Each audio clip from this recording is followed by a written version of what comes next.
So, yeah, I guess this is the part where I say, I never thought I'd be the kind of person telling a story like this.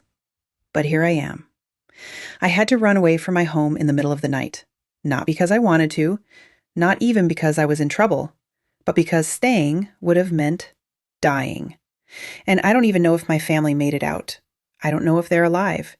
I don't know anything. All I know is that I ran, and I haven't stopped looking over my shoulder since. Let me back up.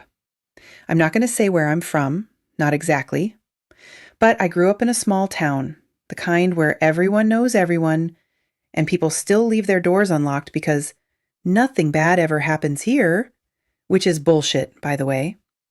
The worst things happen in places like that. You just don't hear about them until it's too late. I lived with my mom, dad, and my younger brother, Nathan. He's 10, or was 10. God, it's weird saying that. Like I don't know if he's still 10 or if he even made it out.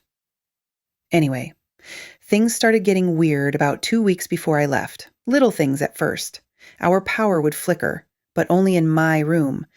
Electronics would turn on by themselves. My phone vibrated once at 3 a.m., and when I looked, there were no notifications, just the flashlight blinking like someone was sending Morse code. I thought it was just a glitch. I mean, I'm not exactly tech savvy, so I brushed it off. Then I started hearing things at night. It wasn't loud, not like banging or footsteps or anything obvious. It was soft, whispering, right outside my window. And every time I'd get up to check, it would stop. You know that feeling when your heart's in your throat and everything is too quiet? That's what it felt like. Like the silence was watching me. One night, I finally said screw it, and I stayed up with my phone camera pointing at the window. I was determined to catch something, even if it was just a raccoon or my stupid neighbor trying to mess with me. At 2:43 a.m., I got the footage. And I wish I hadn't.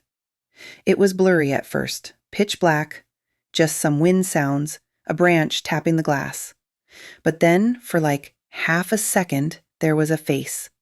Not pressed against the window or anything dramatic, just there. Pale, eyes too wide, no eyebrows, just staring directly at the camera like it knew I was filming. I showed my mom the next morning. She told me it was probably a trick of the light and maybe I was tired. I told her I wasn't tired. I was terrified. She laughed and said I'd been watching too much creepy TikTok stuff. Classic mom response. But then Nathan told me he saw it too.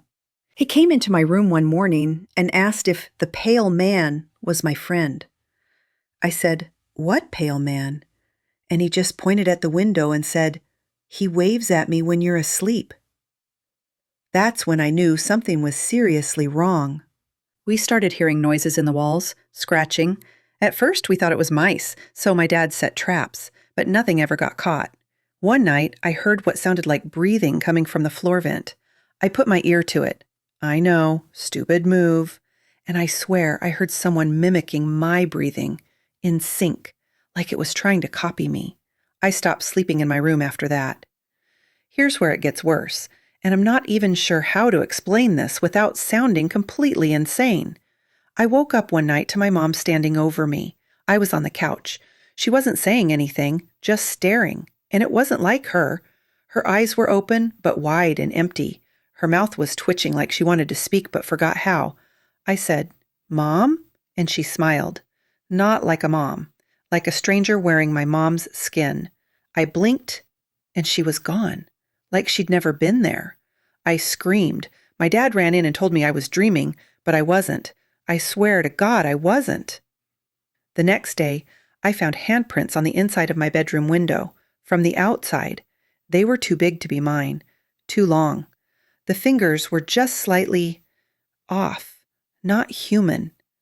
That night, everything snapped. At 2:47 a.m., I woke up to this humming sound, low, vibrating, like it was coming from inside my own bones. Every light in the house was flickering. My phone was dead, even though it had been fully charged. I ran to check on Nathan, and he wasn't in bed. I found him at the front door, just standing there, staring out through the peephole. I asked what he was doing, and he said, "They're coming in now." I didn't wait. I grabbed him, shoved some shoes on him, and bolted. We didn't take anything. No wallets, no phones, just the clothes on our backs. I remember grabbing his stuffed rabbit because it was the only thing he wouldn't let go of. We ran for 3 miles to the gas station on the highway. I begged the clerk to let us use the phone. I called 911. The dispatcher told me there were no active threats in my area. I said, "There are things in my house," and she told me to contact animal control in the morning. We never went back. I stayed with an aunt 2 towns over. She let us stay a few nights before my parents came to get us, but it wasn't them. I saw it in their eyes. They weren't right. They didn't blink. They didn't smile. They called me by my full name, which they never do. My mom had this little scar above her left eyebrow from when she fell off a bike when she was 8, and it was gone. I told my aunt not to open the door. I begged her, but she said I was being paranoid. That was 2 months ago. I haven't seen her since. I don't know if she's still alive. I've been living out of motels and couch surfing, trying to piece together what the hell happened. I've posted online. I've called the cops. I even tried contacting paranormal forums. No one takes me seriously. But I know what I saw. I know what I ran from. And I know something replaced my family. Please, if you're hearing this, check your windows tonight. If you hear whispering or your electronics start glitching for no reason, or if someone you love starts acting just a little too robotic, don't wait. Run. I didn't soon enough, and now I don't have a home. Just a story no one believes. But you should.